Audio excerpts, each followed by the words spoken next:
The ruling class. Elementi di Scienza Politica. Gaetano Mosca. Translation by Hannah D. Kahn.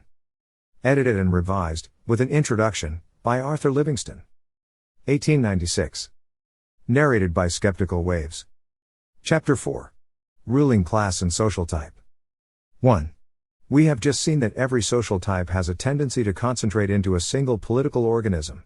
We must now add that the political organism, in expanding, almost always aims at spreading its own social type, and often succeeds in doing so. We find this aspiration in remotest antiquity. It was satisfied in very early days by gross, violent and barbarous means, which were, however, effective. The Assyrians were accustomed to transplant conquered peoples.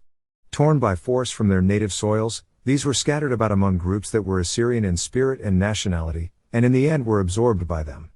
Assyrian colonists were often settled in their turn in conquered territories. The Incas of Peru were likewise given to transplanting en masse the savage tribes they conquered, the more readily to tame them to Peruvian ways and assimilate them to the other subjects of the Son of the Sun. In the Middle Ages, after wiping out the Saxons in large part, Charlemagne transferred numerous colonies of Franks to their lands, and the district thus settled afterward came to be called Franconia. Some centuries later the Teutonic Knights spread the German tongue and the Christian religion from the banks of the Elbe to the mouths of the Vistula and the Niemen by similar means, that is, by decimating the native populations and settling numerous German colonies on the conquered lands. The chief inspirer and executive of this policy of far-reaching colonization was the Grand Master Hermann von Salza. Similar methods were used on occasion by the Romans, but not as a regular policy. For example, they were never applied to the highly civilized populations of the East, and even in Gaul, Spain and Britain the empire assimilated the barbarians principally by establishing the Latin language and Roman law and spreading Greco-Latin literature and learning, in short, by extending the benefits of an admirably organized public administration and a superior civilization. On the whole, religious propaganda and the offering of a higher level of culture are the most effective means of assimilating subject peoples. By those means Mexico, Peru and many other countries in South America took the imprint of Spanish and Portuguese civilization in the course of a few centuries, though the populations of those countries were to remain largely non-Iberian in blood. 2. But oftentimes a differing social type will survive, for some centuries at least, in spite of the fact that the hegemony or dominion of a conquering people weighs heavily upon the elements that belong to it. In the ancient Persian Empire the fire-worshipping Medo-Persians were in the ascendant. Their sovereign was king of kings and commanded all other sovereigns within his vast empire. But the subject populations, ruled by satraps or even by their old native dynasties, kept their beliefs, habits and customs intact. They did not forsake their own social type in favor of the Medo-Persian type. In the case of certain tribes, which lived in the very middle of the empire but were protected by their warlike habits and by the natural strength of their positions, subjection was more apparent than real.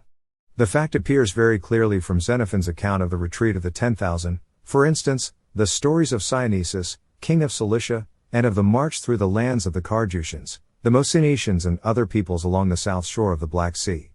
In spite of this the court of Susa was able to rule a huge straggling empire for almost 2 centuries, and from the end of the reign of Darius, son of Hystaspes, down to the invasion of Alexander the Great there were no very troublesome rebellions, except possibly in Egypt. One should note, however, that the empire crumbled at the first fairly serious shock. There was no real cohesion between the subject and the dominant peoples, nor were their social forces unified and cemented by sound administrative and military systems. The Neo-Persian Empire of the Sassanids was much smaller than the old, but the peoples within it were held together in common brotherhood by the teachings of the Avesta. It rode out more violent storms than the old Persian Empire had suffered, and more numerous ones. It lasted for more than 4 centuries. We find differing social types existing side by side even in modern states. Turkish cities used to have their Greek, Armenian and Jewish quarters, and in the Balkan country Osmanli villages often adjoined Greek and Bulgarian villages. In India, Brahmins, Mohammedans, Parsis and Europeans live side by side. One peculiar thing about the Orient, indeed, is that it seems to be a sort of museum for collecting and preserving the loose ends and tags of social types that are elsewhere absorbed and vanish. This comes about either because the governments of the Orient possess fewer social forces, and therefore less power of assimilation, than European states, or else because there is more real tolerance in the East than there is among us. One need only recall how completely the many prosperous Mohammedan colonies in Sicily and Spain vanished within a century or so after losing their political dominion. More recently, in the Balkan Peninsula, The moment a country escaped from the Sultan's rule, its Mohammedan population dwindled rapidly and sometimes disappeared altogether. When a state is made up of a mixture of social types, the ruling class should be recruited almost entirely from the dominant type, and if that rule is not observed, because the dominant type is too weak either in numbers or in moral and intellectual energies, then the country may be looked upon as a sick country that stands on the brink of serious political upheavals. This was the case in the Turkey of the Sultan during the century just past. On coming into intimate contact, and into conflicts of interests, with European civilization, Turkey had to use large numbers of Greeks, Armenians and even Europeans in her ruling class. Now, as has been soundly observed, that policy provided her with some of the resources of a superior civilization, but it deprived the Turkish ruling class of much of its savage vigor, and in fact did not save the Sultan from losing considerable portions of his territory. In India, the British conquerors have so far been vastly superior to the Hindus in civilization, but being few in number, they are accepting the assistance of natives in public administration, in the courts and in the army. If the share assigned to these native elements in public functions becomes so large as to make it possible to dispense with Europeans, it is doubtful whether European rule can very long endure in that country. When a number of differing social types are mixed together in one state, a directing, if not strictly a ruling, class almost inevitably develops within the types that are in subjection. Sometimes this class is the first to be absorbed by the ruling type. The Gallic aristocracy, for instance, became rapidly Romanized. It acquired the classical and juridical culture of the Latins within a few generations and was soon clamoring for Roman citizenship, which was readily granted. So, after the Battle of Kosovo, the Begs of Bosnia went over to Islamism in order to save their possessions and avoid dropping to the level of the downtrodden Rayas. But the aristocracies in question in both these cases had no great culture and, more important still, they were not heirs to any particular memories of an ancient and glorious national past. More often, traditions of an ancient greatness, a sense of group superiority, along with an instinctive repugnance to the intruding social type, are strong enough to overcome personal interests, and then the upper strata and the vanquished classes become the most unassimilable element. Members of the noble Phanariot families in Constantinople have rarely been known to accept conversion to Islamism. The Copts of today follow professions as scribes and public clerks and seem to descend in a direct line from the lettered class which made up the aristocracy in ancient Egypt. They remain Christian, though the mass of peasants, or fellahin, have been Mohammedans for centuries. The Ghebers of today, who still maintain fire worship, seem to descend from the old Persian aristocracy. In India the highest castes have supplied fewest converts to Islamism. 3. Now we come to a social phenomenon that is less apparent to the eye but is perhaps more important. The case where several social types coexist in guises more or less masked within a single political organism may be noted in countries that present all the appearances of strong social unity. This situation arises whenever the political formula, on which the ruling class in a given society bases its dominion, is not accessible to the lower classes, or when the complex of beliefs and moral and philosophical principles that underlie the formula have not sunk deeply enough into the consciousness of the more populous and less well-educated strata of society. The same thing occurs when there is any considerable difference between the customs, culture and habits of the ruling class and those of the governed classes. A few examples will make this clearer. In Rome and ancient Greece the slave was kept wholly outside the city, considered as a political body, a moral community. He did not share in the national education. He was not co-interested either materially or spiritually in the welfare of the state. The Indian pariah is regarded as outside every caste. He is not allowed even to have the same gods as his oppressors. Isolated completely from the rest of the population, he represents a class of individuals that is spiritually alien to the social type within which it lives. The Hebrews, on the other hand, and other peoples of the ancient Orient, regarded the laborer and the slave, once they had been, so to say, nationalized, as sharers in the sentiments of the society to which they belonged. The idea of carefully cultivating the sentiments, beliefs and customs of the lower classes by suitable catechization was one of the great merits of Christianity and Islamism. These religions have been more or less effectively imitated in that respect by modern European nations. As a rule it is the very ancient political formulas, complexes of beliefs and sentiments which have the sanction of the ages, that succeed in making their way into the lowest strata of human societies. On the other hand, when rapid flows of ideas agitate the higher classes, or the more active intellectual centers, which are generally located in large cities, the lower classes and the outlying districts of a state are likely to be left behind, and differing social types tend to form inside the society. Greater or lesser spiritual unity among all social classes explains the strength or weakness that political organisms exhibit at certain moments. However grievously the governing class in Turkey may have sinned on the side of corruption, inefficiency and negligence, army, navy, and finance were completely disorganized in the domains of the Sublime Porte. Nevertheless, at certain definite moments, when the crescent seemed to be in danger, the Turkish people displayed a fierce energy that gave pause to Europe's strongest military states. The reason was that the poor Nizam, ragged and barefoot, who fearlessly went to his death in a trench, the Redif who left his hut at the Sultan's summons, really felt the political formula which they were called upon to serve and stood ready to give their last para and even their lives to support it. The Turkish peasants in Rumelia and Anatolia believed sincerely and deeply in Islam, in the Prophet, in the Sultan as the Prophet's vicar, and the beliefs for which they were asked to make the utmost sacrifices were the beliefs that ordinarily filled their lives and made up their moral and intellectual worlds.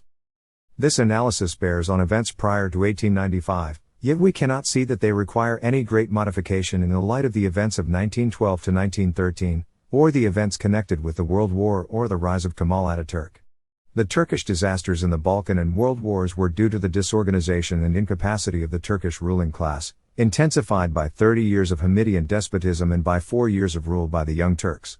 But in the World War, Kut el Amara showed that the Turkish soldier could fight and die for the faith that was in him, and we say nothing of the tremendous Turkish uprising of 1920 that overthrew the Treaty of Sèvres, swept the Greeks from Asia Minor and set up the present Angora regime. In spite of the talents of men like Kutuzov, Barclay de Tolly, Benningsen, Doktorov, and Bagration, no one can deny that the average training and capacity of the Russian generals with whom Napoleon had to deal was decidedly inferior to Austrian or Prussian standards. The famous Suvorov knew his Russian soldier well and had a way of leading him to the most daring enterprise. But Suvorov was after all a courageous leader rather than an able one.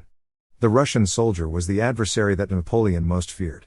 In the famous Moscow campaign, the failure of the invading army was caused not so much by cold, hunger or desertion as by the hatred that gathered about the French and harried them from Vitebsk on, in other words, from the time they entered strictly Russian territory.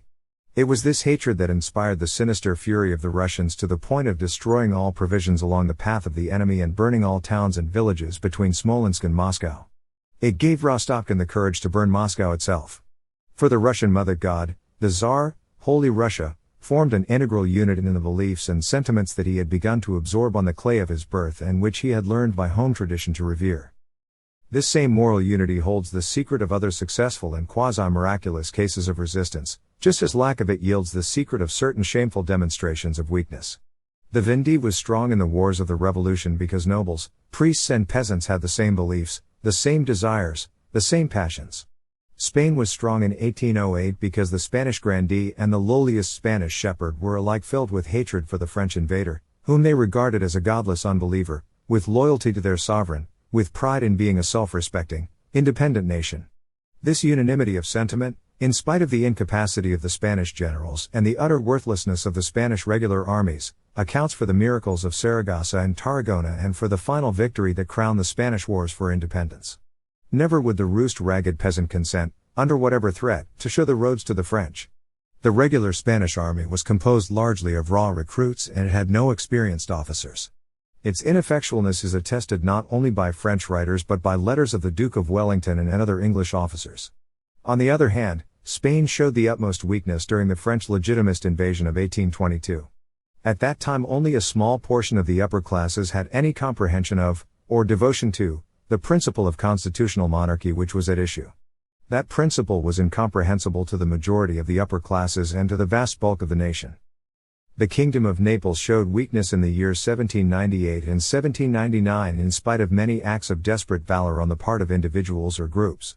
The mass of the population, to be sure, and a majority of the middle and upper classes hated the French Jacobins and revolutionary ideas in general. They were fanatically loyal to the legitimate monarchy and still more so to the Catholic faith.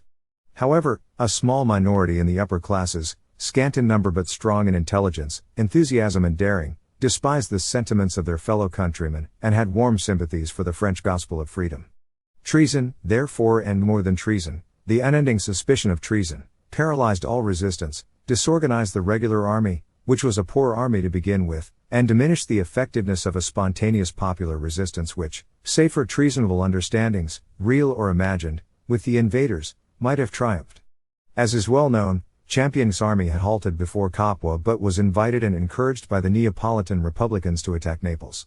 This attack would not have been made, and any case would probably have failed, had it not been for the treasonable surrender of Castel Sant' Elmo and a rear attack on the defenders of the Capuan Gael, both acts by Neapolitan Republicans. Those acts explain the terrible reprisals, not only royal but popular, that followed the collapse of the ephemeral Parthenopean Republic. 4.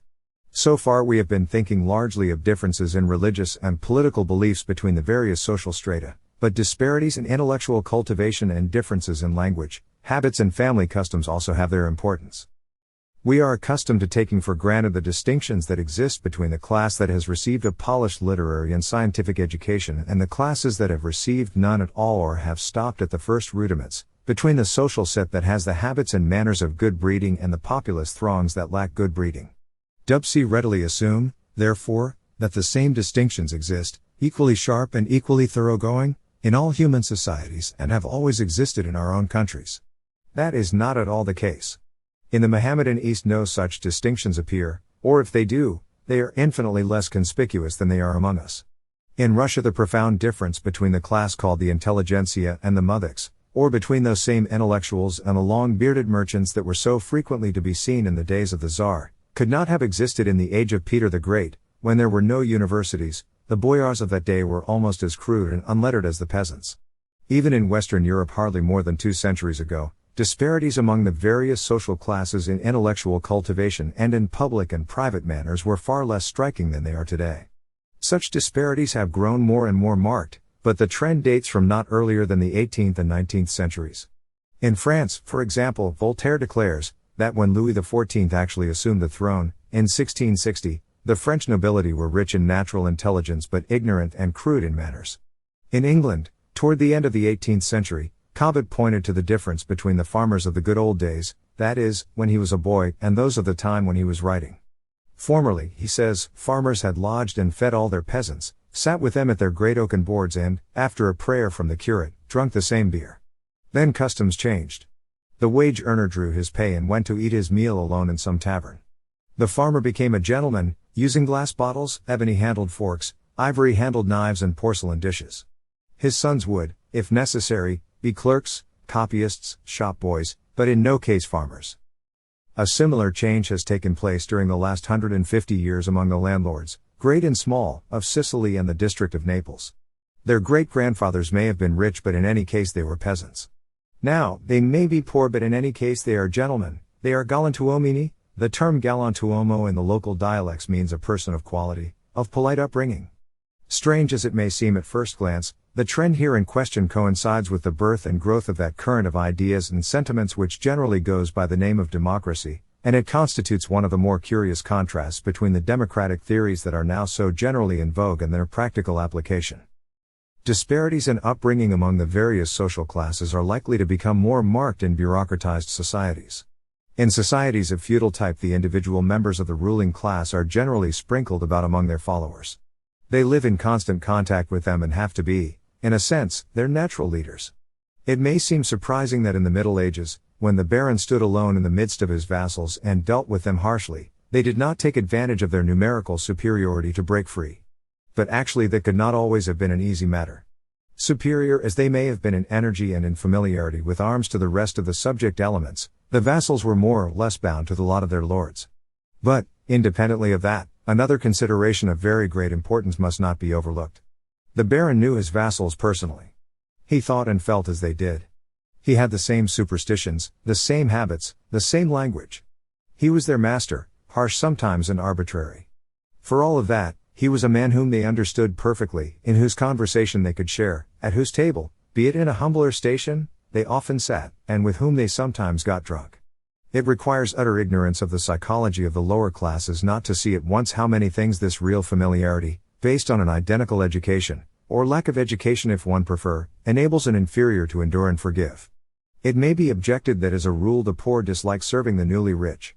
That is true, but other elements have to be taken into account in this regard. In the first place, the man of recent wealth is likely to be envied. Then again, he is often harder and greedier than the man who has been accustomed to ease from birth. Finally, instead of maintaining a community of habits and sentiments with the class from which he has sprung, the upstart almost always does his best to adopt the ways and manners of the higher class. His chief ambition and concern, usually, is to make people forget his origins. In the Middle Ages, the first peasant revolts broke out not when feudalism was harshest but when the nobles had learned to associate with one another, when the courts of love, a conscious quest of good manners, the Guy Sabre, had begun to give them polish and alienate them from the rustic ways of the lonely castle. Mickiewicz makes an important observation in this connection. He finds that the Polish nobles were popular with the peasants as long as they lived in their midst. The peasants would suffer the very bread to be snatched from their mouths that their lord might buy horses and costly weapons for hunting and for sabbering Turks and Russians. Then French education gained a foothold among the Polish nobles. They learned how to give balls after the manner of Versailles and began spending their time in learning to dance the minuet. From that day on, peasantry and nobility became two peoples apart, and the peasants did not support the nobles with any great effectiveness in the wars they fought with foreigners late in the 18th century. So it was with the Celtic aristocracy in Ireland. According to Macaulay and other historians, the ancient nobility of the O's and the MCs was very popular with the peasants, whose labor supplied the head of the clan with such luxury as his coarse and abundant table could boast, and whose daughters were sometimes levied for his rustic harem. But such nobles were looked upon virtually as members of the family. They were one with the peasants, it was thought, in blood. They certainly were one with them in habits and ideas. On the other hand, the English landlord, who supplanted the Irish, was probably a gentler sort of person, and he was beyond any doubt more law-abiding and more scrupulous in his demands. All the same, he was bitterly hated. He was a stranger in language, religion and habits. He lived far away, and even when he resided on his properties he had by tradition acquired the habit of keeping to himself, having no contacts whatever with his dependents except such as were strictly necessary to the relation of master and servant. A follower of Gumplowix might observe that in the case of Ireland the hatred that arose between landowners and peasants could be due to differences in race, to the Celt's finding himself face to face with the Saxon, to use one of O'Connell's favourite expressions.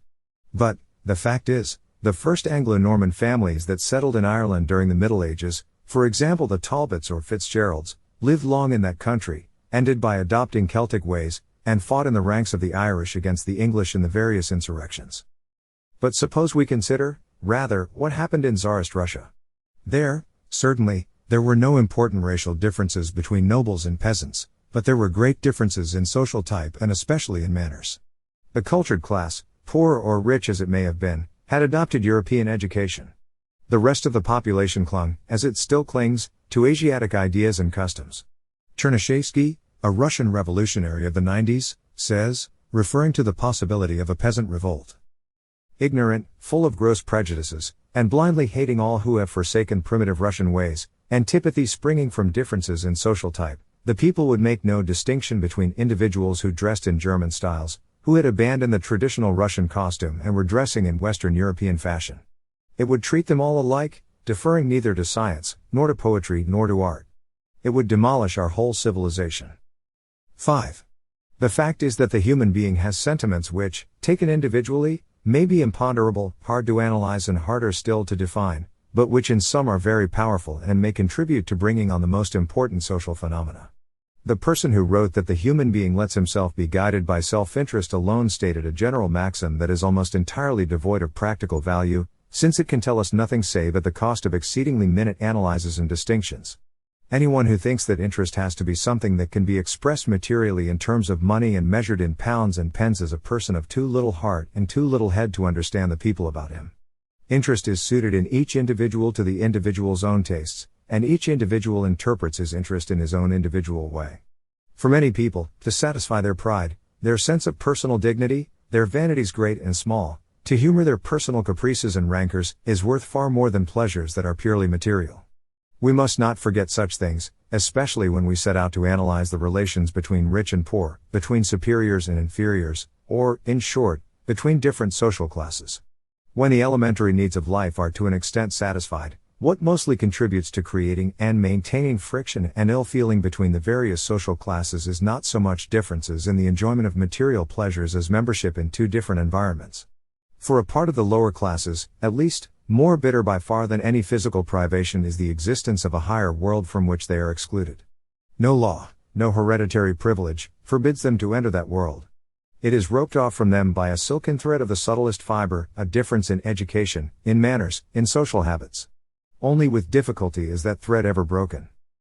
Over and over again since very ancient times it has been written that in every city and in every state there are two hostile populations that stand ever on the alert to harm each other, the rich and the poor. Now that dictum does not appear to us to possess an unqualified, much less a universal, applicability. What we have just said may serve to explain the many exceptions and reservations that must accompany its acceptance. As a rule, the poor follow the lead of the rich, or rather the classes that are ruled follow the lead of the ruling classes, whenever they are imbued with the same opinions and beliefs and have been trained to intellectual and moral backgrounds that are not too dissimilar. The plebs, moreover, is a loyal associate of the upper classes in wars against foreigners, when the enemy belongs to a social type so alien as to arouse repugnance in rich and poor alike. So in Spain in 1808, and in the Vendée during the Revolution, peasants and nobles fought side by side, and the peasants never took advantage of the disorder, of the lawlessness, to plunder the houses of the nobles. One may doubt whether there is a single example of the poorer classes in a Christian country rising to support a Mohammedan invasion, much less of the poorer classes in a Mohammedan country rising in support of a Christian invasion. Social democracy in Central and Western Europe professes indifference to the concept of nationality, and proclaims the alliance of the proletarians of all countries against the capitalists of the whole world.